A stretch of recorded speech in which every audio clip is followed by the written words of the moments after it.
Welcome to the Properties to Profit podcast. I'm Michael, your host. Excited to share with you my journey from a six-figure job to building a successful real estate business. Each episode will explore various aspects of real estate investing, from wholesaling and flipping to managing rentals. I'll share the lessons and insights I've gained, aiming to help you avoid mistakes and achieve your financial goals. Expect guest experts, valuable tips, and practical advice to guide you on your own real estate journey. Thank you for tuning in. If you find any value in this podcast, please subscribe, share, and follow me on social media. Let's turn properties into profits together.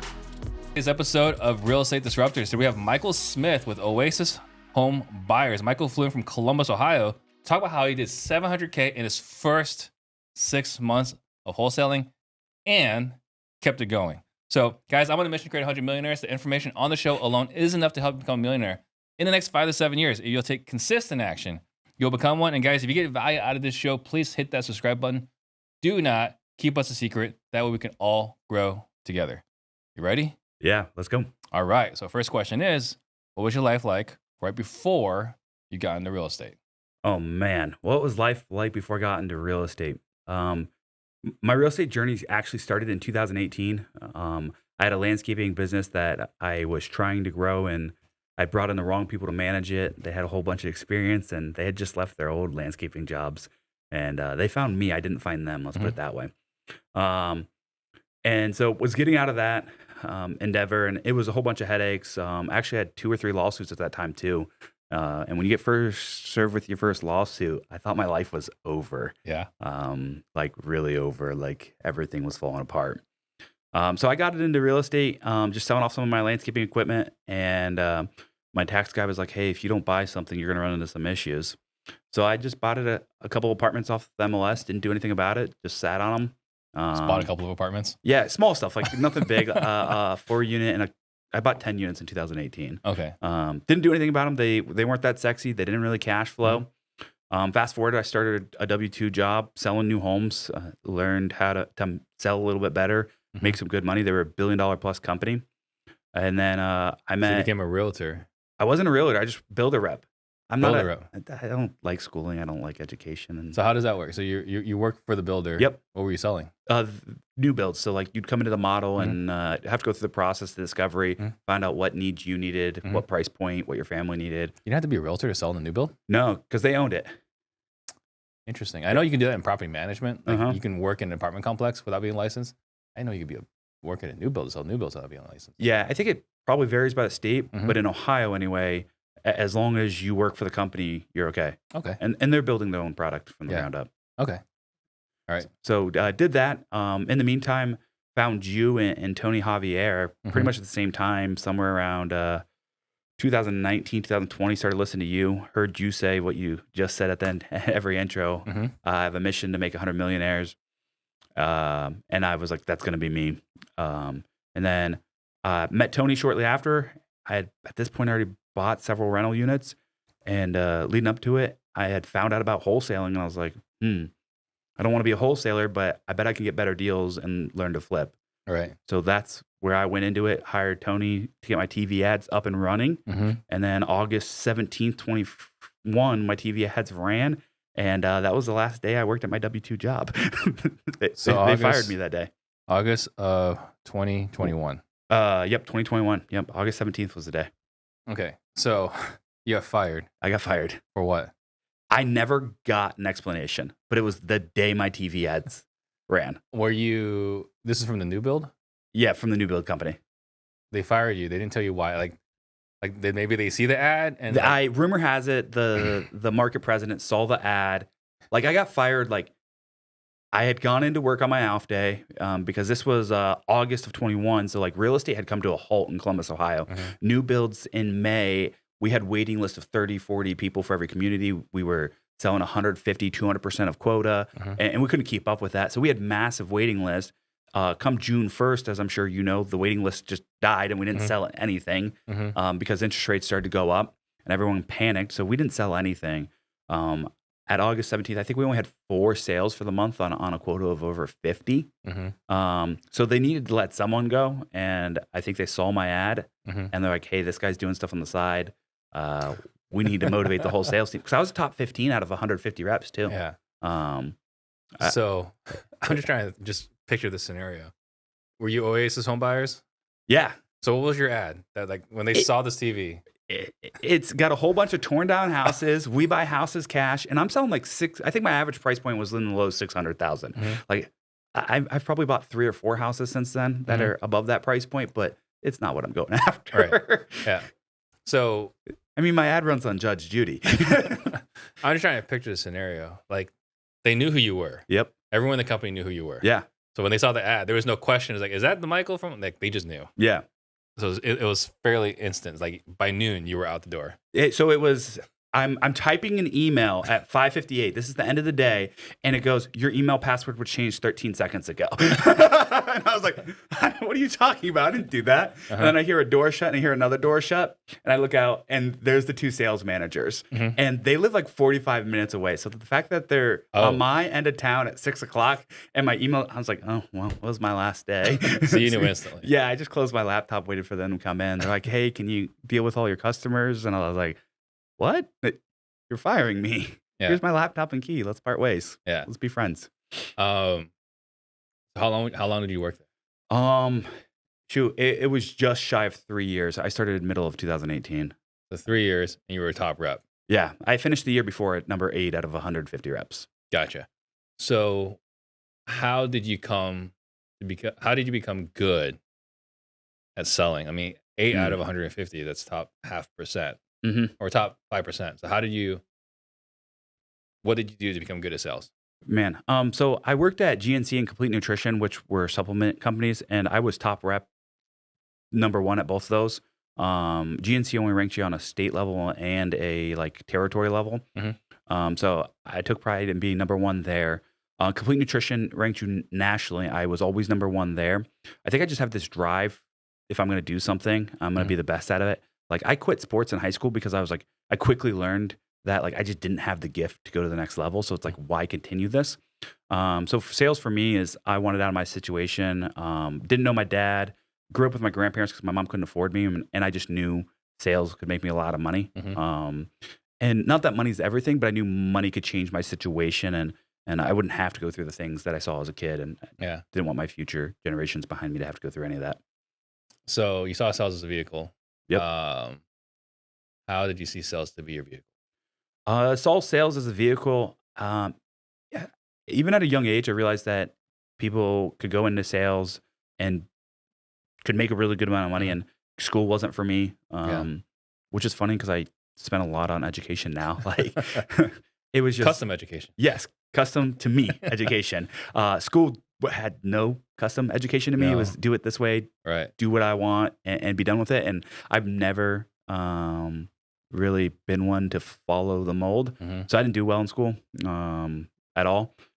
To the point, like, I remember the day before graduation, my grandpa got a call saying, "Hey, we're not sure he's going to graduate." An ex-girlfriend got an English teacher to change my grade from an F to a D to make sure I graduated.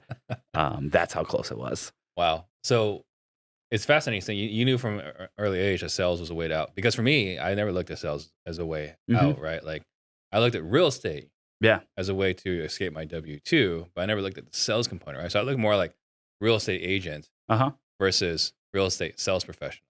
So sales was never a key part of it, right? It was always like, as a W-2 person, like pharmaceutical sales does pretty well, but not something that like sells something that you go work on.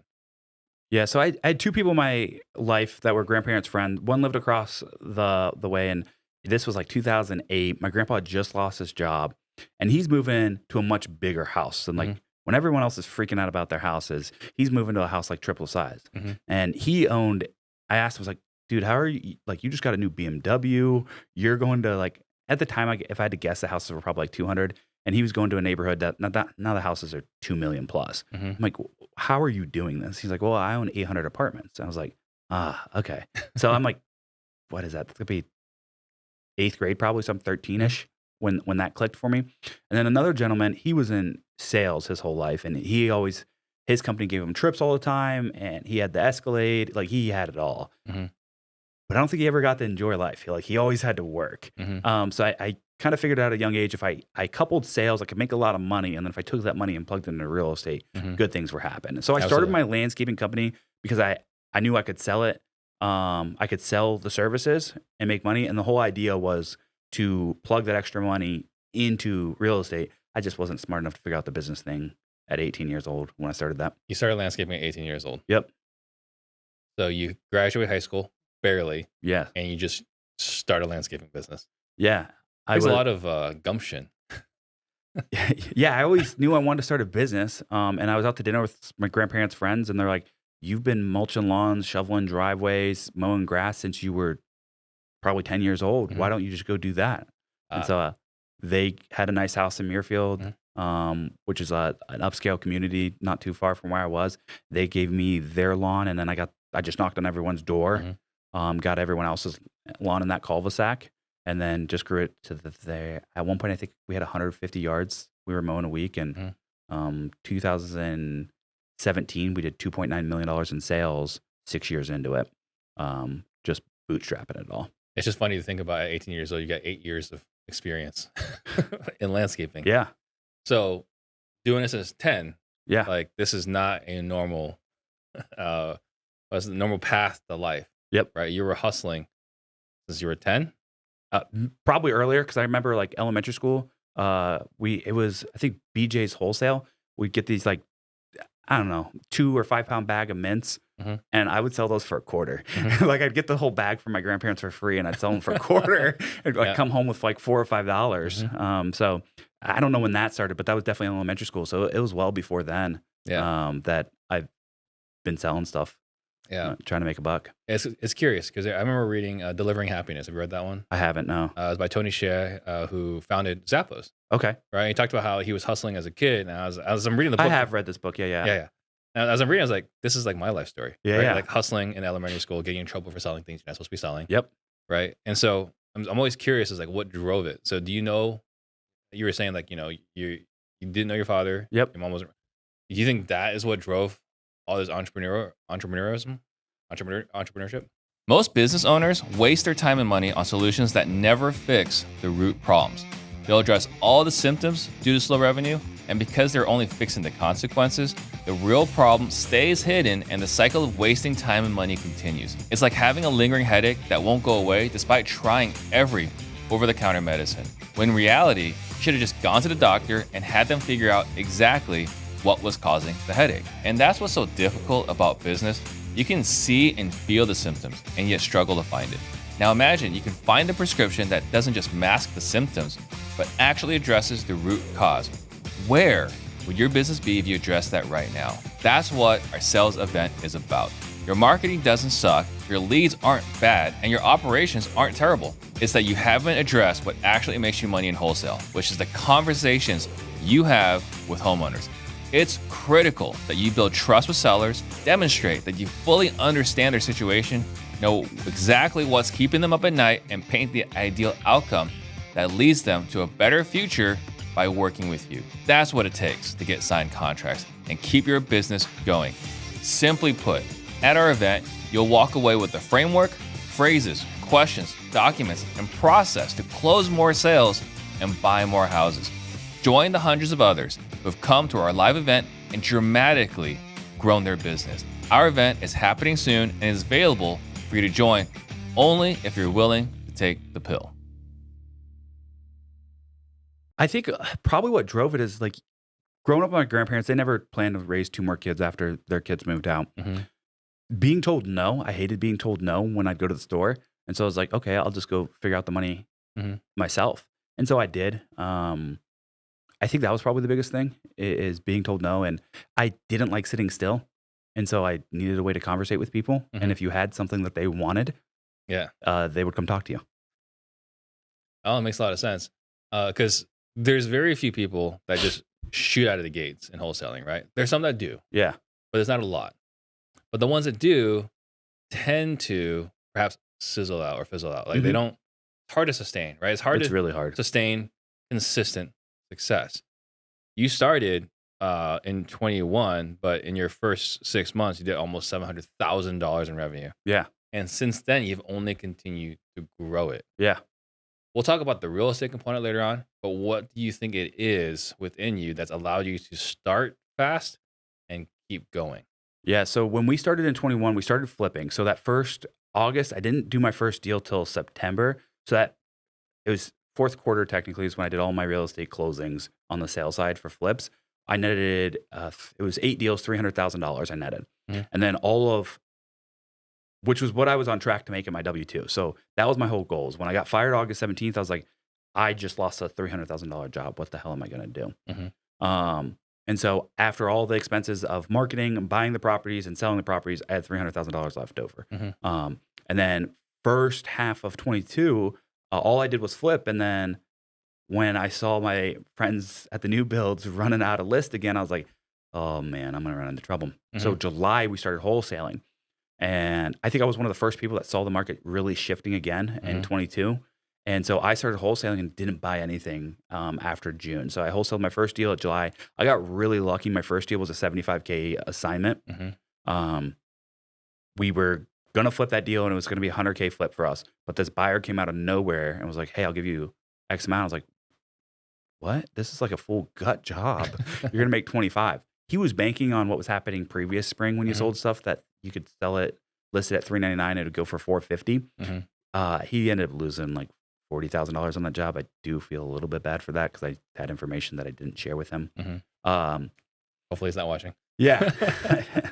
But from there on, I just knew that I was like, okay, if I can find good deals, buyers come. And so that's what I've always been focused on is finding the good deals. So that first 6 months, we did $700,000 of 22. And I was like, this is so much easier. There's no risk. I had a couple deals that I bought in late May of 22 that I lost money on because that market really shifted and prices kind of plummeted in Columbus in certain areas. And just holding costs because I don't think I ever had a house not going to contract the first 3 days. My first 24 houses I flipped were in contract within 3 days. Yeah. I didn't know any better. Like, it's gravy. It's gravy. This is easy. Yes.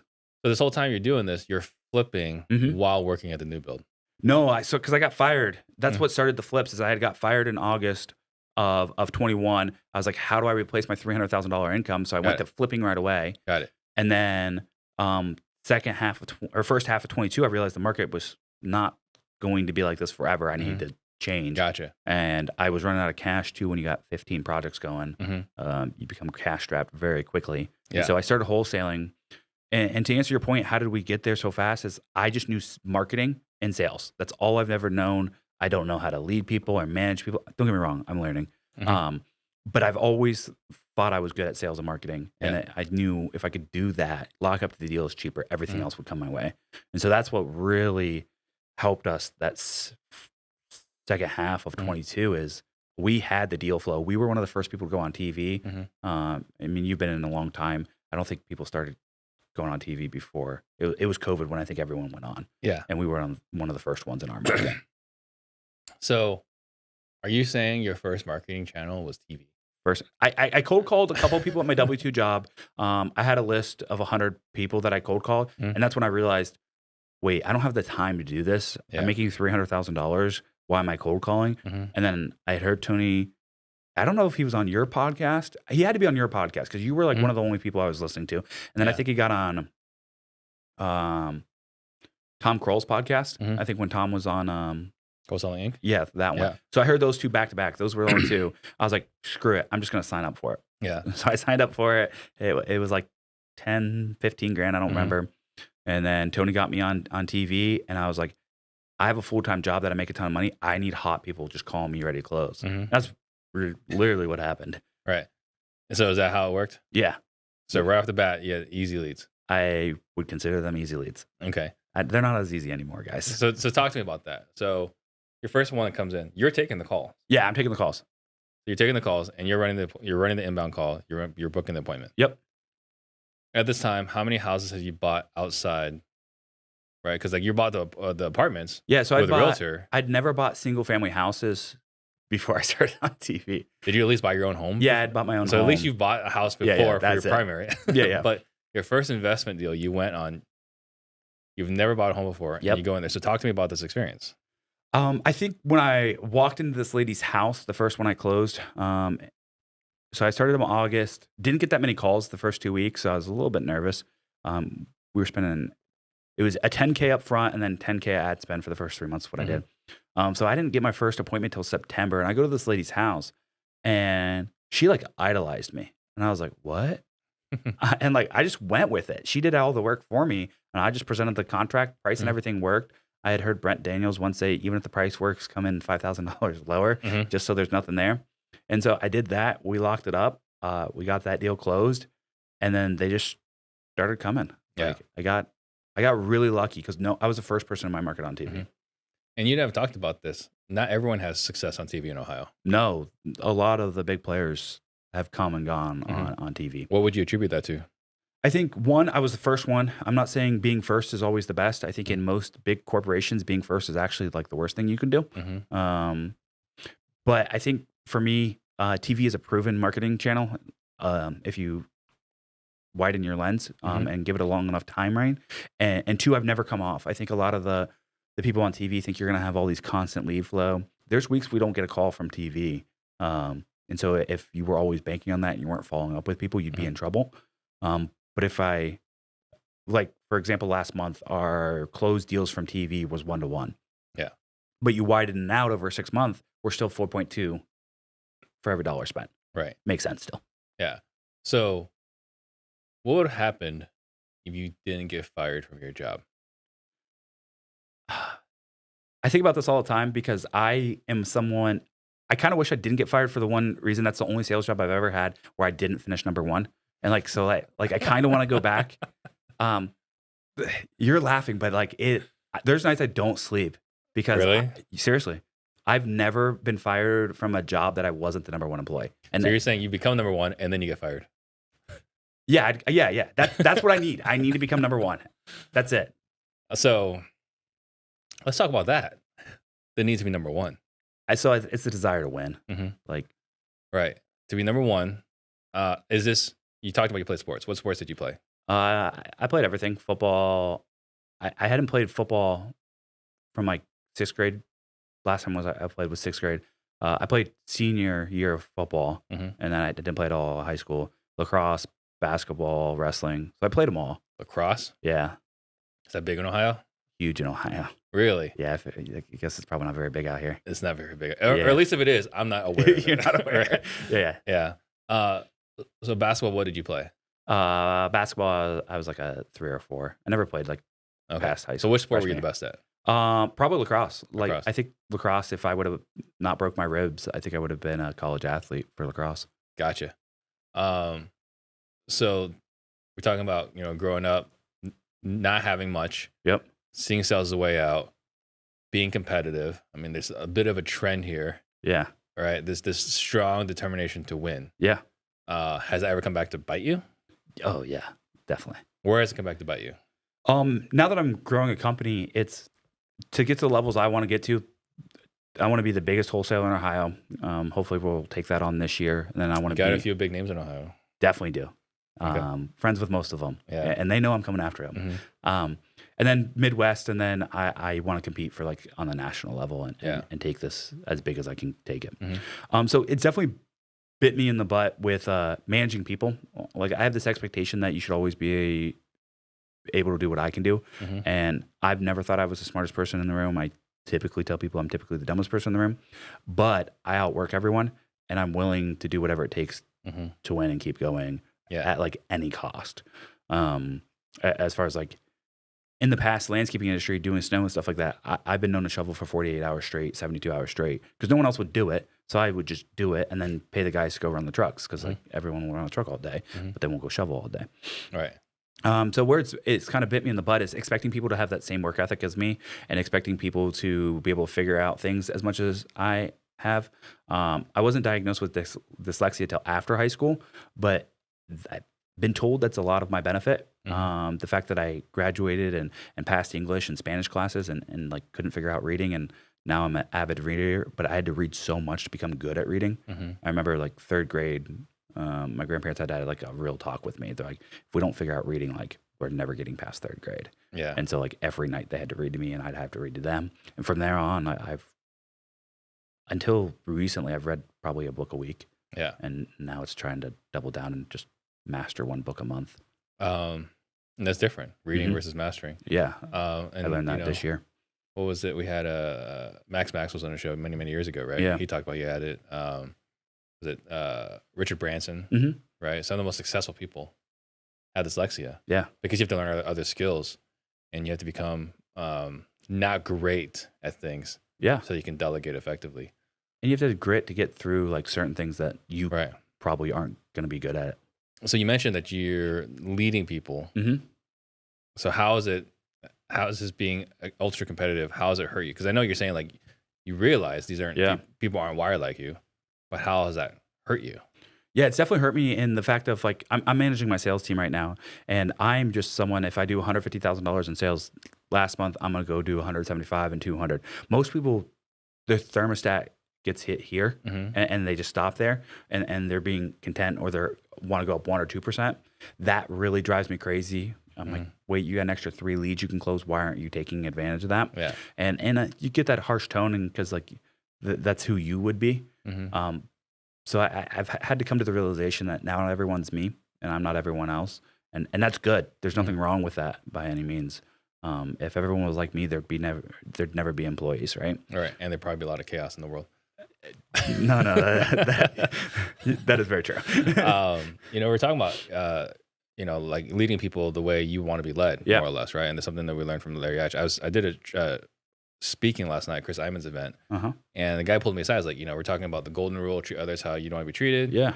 Platinum rule: treat others how they want to be treated. Yep. And he gave the best illustration, right? It was like basically, Michael, what's your favorite ice cream, or do you like? What's your favorite dessert? Probably Reese's. Reese's. Yeah. Right. Like, sure, I saw you eat a lot of Skittles the other day. That's just because I can't eat Reese's. I haven't had Reese's at all this year, so all right, I'm filling the void. So you love Reese's, right? Yep. So I show up, right, and let's just say I like ice cream. So we're showing up, we're gonna be hanging out, and I just bring a bunch of ice cream. Yep.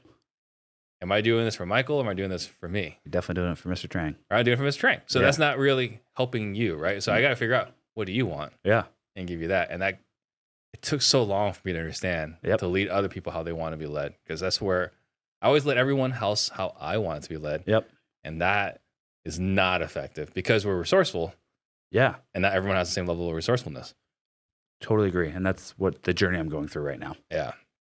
So let's talk about getting fired from all these jobs. Yeah. Right. It didn't sound like it was just one. Like I get number one and then they get fired. What is that about? Yeah, I think I've only been fired from one job, full disclosure. I think getting fired, I remember I had a girlfriend at the time, and I went to her parents' house afterwards and like, how are you doing? Are you going to start applying to other jobs? And I was like, I'll be fine. I'll figure it out. And like, I'd already started this real estate journey. I was like, I had 100 rentals at the time, and like, I'd never spent that money ever. All I was doing is that every time that cash flow got to like 30 or 40 grand, it was a new duplex. And so it was the cash flow plus my W-2 job. My expenses at that time, I had a paid off F-150. I had a mortgage payment on a like respectable house, nothing nice. It was $1,200. But like most people aren't gonna be like, oh, that's a dump by any means, but it's not nice. It was a great first house. Girlfriend had a $600 Jeep payment, I believe, and then I think her student loans were like $400 or $500. So all in every month, if we never produce any income, we needed like $3,200. I looked at like if I stopped putting my money back in my rentals, I'd never looked at it. It was $22,000. I was like, I don't need to work ever again. Yeah. It was just I wanted more in life, and so once I figured that out, and I figured it out that night, I was like, okay, I can do what I want. And I don't have to worry. And so that was a very fortunate situation for me. Yeah. That I guess most people don't have. That I didn't have the pressure of needing money. Don't get me wrong, I wanted money and that pressure was definitely there, but I didn't need any money. Like we had literally no bills, and girlfriend at the time was a teacher. Her $60,000 salary covered all of our bills if I'd never produced any income. Now, she would not have been very happy if she had to pay her bills, but I bet she would have if she had to.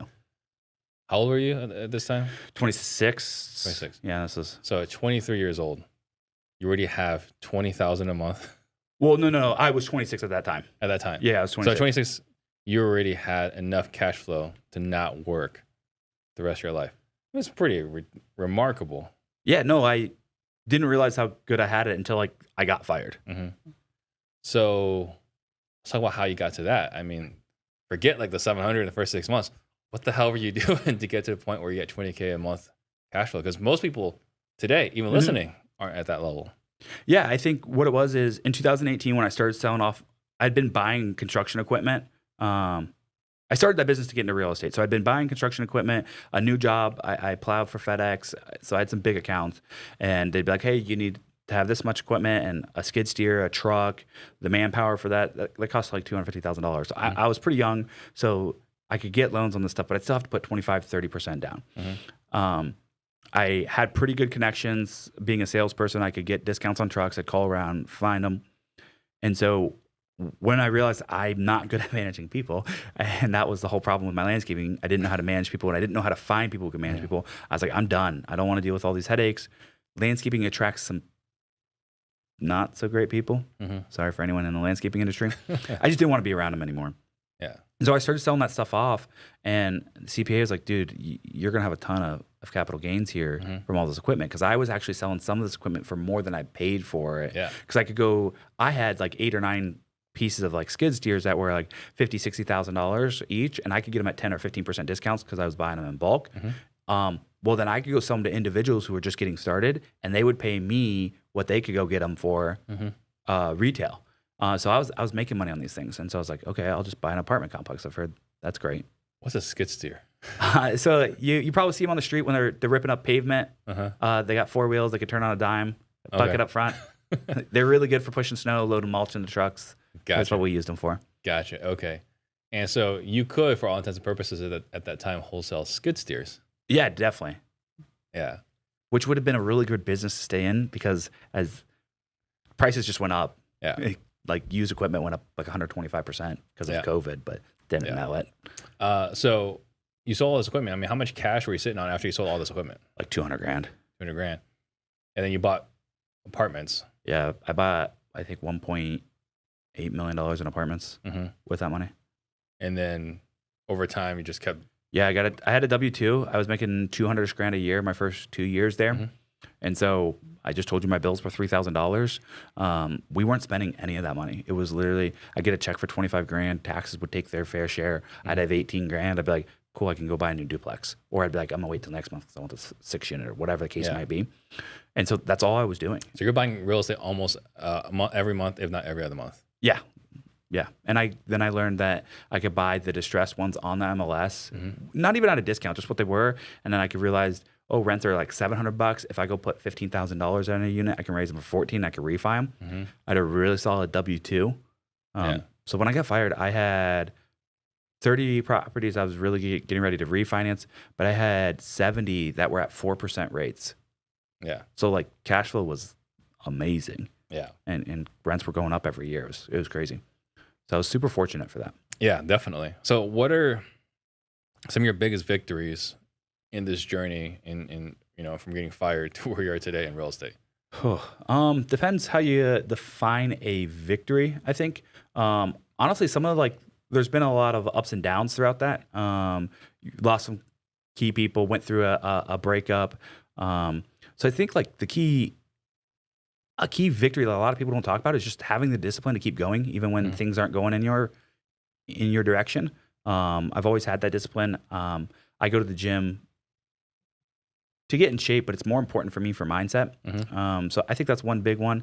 The other big victories would be we just closed $400,000 a month, 408 in February in assignments. And first quarter of last year, my whole goal for the whole quarter was $450,000. Yeah. So when you can look back at what your goals were a year ago and now you're doing that in a month, man, that's a pretty good feeling. Absolutely, it's a good feeling. And it realize how far you've come. And then you can really enjoy that moment, because I don't think a lot of people get to enjoy that moment. But for me, I'll never enjoy the moment too long. I'm always on to the next biggest challenge. Well, let's talk about enjoying it, because you mentioned one of the idols you had growing up, like he had an Escalade. He was always traveling. Yeah. You didn't really get to enjoy it. Yeah, I don't think he actually enjoyed much. And so I've never really reflected on that too much. Whereas the other guy who had the 800 apartments, he enjoyed life. Like he was getting the new BMW every year. He was and it wasn't the cars. I'm very confident he could afford Ferraris, Lamborghinis, all of that stuff. I talked to him recently. He's got over 1,000 units, and he hasn't bought anything in like 6 or 7 years. So I can only imagine what that's worth today. Yeah. But he travels a lot with his wife. Like I remember one year they celebrated 2 New Years, like one in Australia and one in US. That was like they wanted to have 2 parties. He loves his life. You know what I mean? So like, I think it's more about that, figuring out the things you love. For me, I do like those things, but I also just enjoy the growth. Like I really enjoy looking back and being like, oh, I remember when $100,000 a month in a business was exciting. Now it's like, if we don't get that a week, I'm pretty upset. Isn't it fascinating how that goes? We set this new barometer. Yes. Nonstop. It doesn't stop. Yeah. I remember when $10,000 a week was a lot. Yeah. And don't get me wrong, it is. It's just, I'm always going to want more and continue shooting for the next level, whatever that might be. Yeah, we kind of look at the way we described this is like the very first time you go to the casino, you bet $5 on blackjack. It's like, I hope I don't lose it. Yeah. Then you get to 10, then it's 20, it's 50. Then the next thing you know, it's like $100. Yeah. You're not even thinking about it. Yeah, especially if you're winning. Yeah, especially if you're winning. But the next time you go, like you start back at 100. You don't go back to 5. Yeah. The next time you go to the casino. And then you and I, we had a chance to talk about cars. Yeah. Sounds like that's your poison. Yeah, if I had to pick a poison, I am a car fanatic. I've loved cars. I remember seeing like Lamborghini Murcielagos and Gelatos when I was a kid, and my grandpa would be like, you can never afford that. And so I'm just a car fanatic for sure. Does that stick out in your head when you said that? Oh, yeah, definitely. It's that and just like expensive things in general. I remember my grandpa he's super modest, never understands the high life kind of thing. And yeah, I remember every moment he's ever told me like, oh, that person's only showboating and all that stuff. And don't get me wrong, there are definitely people with Ferraris, Lamborghinis, all those things, and they're showboating. But there are definitely those people, and I'm one of those people who just enjoy the car. That is my art. I appreciate it for what it is, not for anything else. Yeah, we had that conversation. You were here for our sales leadership training a week or 2 ago. And we were talking about, do you remember what I said about Lamborghinis? I don't remember exactly, but it was definitely a knock on Lamborghini owners. Yeah, I mean, all I was saying was there's only one reason why Lamborghini, and so they can post about it on Instagram, right? And it's a marketing expense at this point, but it's my CPA won't let me write them off, sadly, because he doesn't say he says they're not ordinary or necessary. He's probably protecting you. He is. I'm okay with it too. So a principle I learned along the way, as far as marketing and sales goes, is like there's 3 levels. There's the mind, the brain. Yep. Right. That's the logical. Doesn't sell very well. No. Right. And then there's the heart. Right. And the heart is like, how do you feel and this and that. And then the lowest level is the loins. Yeah. Right. And this is identity. Right. Like people will pay a premium for identity. Oh yeah, totally. Right. So Lamborghinis, I put in that category. I agree with you, but something about a revving natural aspirated V10 engine just brings out an emotion. Oh, I completely agree with that. I love the sound of Italian cars. Yeah. I completely am on board. Blows I my love mind. cars. I love cars. But I'm bringing this up because you have more than a few. I do. That is correct. Right. So I just kind of want to drive into this point. Like the things that might have driven you. Yeah. Right. So your grandfather says, that's not for you, or you'll never afford it, or if they have it, it's because you're showboating. Yep, those were the and those are the things that are etched in your brain. Yeah, definitely. You think that leads to your car collection today? I think so. I remember when I bought my first. I had 2 Shelbys, a GT 350R and a GT 500. I didn't tell anyone about them for 2 years. Like I was embarrassed that I had these cars. I was embarrassed that I loved them and that and me and my girlfriend would take them out all the weekends and like. I didn't tell her stepdad was a lot and the same as my grandpa. I didn't tell him for like 3 months that I had this car. He was so mad because he was a car guy. He just didn't see like it logical. He was very logical brain. Didn't matter. He could have $10 million in the bank. He's not going to spend $100,000 on a car. Yeah. And I'm like, what's the point of having $10 million in the bank if you're not going to go have fun? Like to me, that's fun. Go ahead. it definitely affected me. Like I still haven't told my grandpa that I have a Lambo. I've had it for 4 months. He has no idea. Yeah. I have a Porsche. He has no idea that I own a Porsche. I've had that thing for almost a year now. So yeah, I do it for me, not anyone else. But I think like it's always in the back of your mind that someone else is going to judge you for this one way or another. And I've learned too, those cars inspire people. I'll be out driving and someone will be like, Dad, I want to have that car. And I've corrected the dads like, oh, you'll never get that. It's like, no, if he wants that and he puts in the work, he can get it. Like there's trillions of dollars printed. Why can't he just have his 200,000? That's not that much. It kind of reminds me of Wolf of Wall Street. I don't remember the scene exactly, but it was like, you know, if you can show me a check, whatever, like, yeah. right? Is that you can inspire people. Yep. And my dad was the same thing, you know, like it's 2024. I want to say it was like 5 or 6 years ago. He finally sold his 1998 Dodge Caravan. Yeah. Right. He had that Dodge Caravan for like 20 years. And I remember growing up, same things like, Dad, you know, how come we don't have nice cars? You know, because we had, like, my first car was a Pontiac 6000, which is an awful car. It was 85 horsepower. They had the, Oldsmobile Oldsmobile Silhouette, Dodge. Like, these are just not the funnest cars. Yeah. And I was like, Dad, why don't you work hard? Like, you have a really nice house. Like, why don't you have a nice car? He's like, oh, those are for people that just want to put it on their credit. Yeah, and showboat. Yeah, that's my grandpa. Same thing. I think his only vehicle that he's bought new was a '99 F-150. He sold that to me in 2015. So what? 26 years. For I think $1,000. I sold it for $1,000 2 years later. But it had 380,000 miles, all original, everything. Yeah. And so he literally drove that thing into the dirt. And even when he got another truck, he bought it a year old because he's like, I'm never buying a new truck again. I'm like, it worked out. What's the big deal? Just go buy a new truck, man. Yeah. He kept the old one because he didn't want to put miles on a new one. Yeah. So I think it's scarcity mindset though too. Oh, there's definitely a scarcity mindset, and I think it comes with your upbringing. You know, like my dad came over here. I mean, he had everything taken away. Like they had much harder lives than we did. Yeah, in the grand scheme of things. The adversity that my parents went through, your grandfather went through, way harsher than the adversity that we went through. Like, we got to see all the people who went through adversity and overcame it due to the internet and things like that. They didn't have that. Right. So like my grandpa been in Ohio his whole life. So like he had tough times, but he didn't have like the adversity of coming into a new country like your dad did.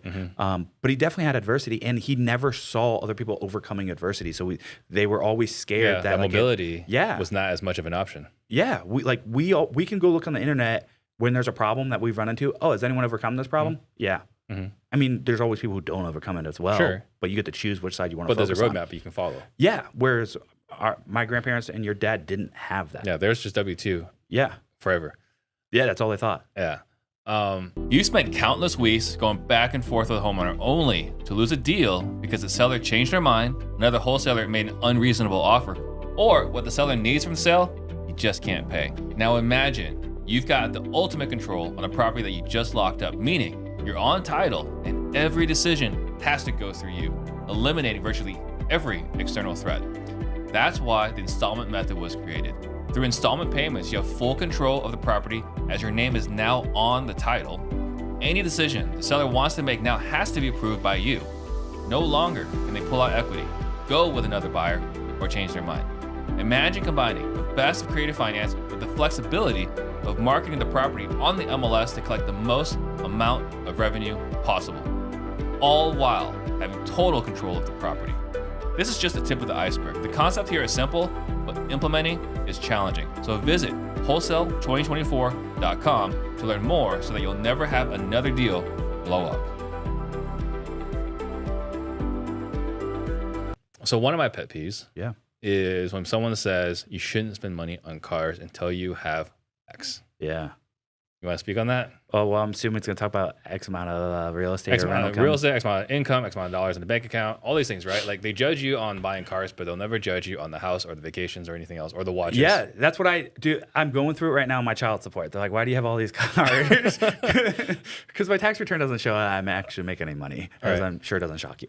But my argument is, hey, if I go on a vacation and spend $10,000, it's gone. Poof. I can never sell that vacation. I can't go, hey, here's this picture of me in Jamaica. I paid $10,000 for this experience. Write me a check for, I'll sell it to you for $9,500. I'll give you a great deal. And that doesn't work that way. Right. The Lamborghini in particular, I bought it for, I think, $315. I could literally sell that thing for $390, and I put 2,000 miles on it in 4 months.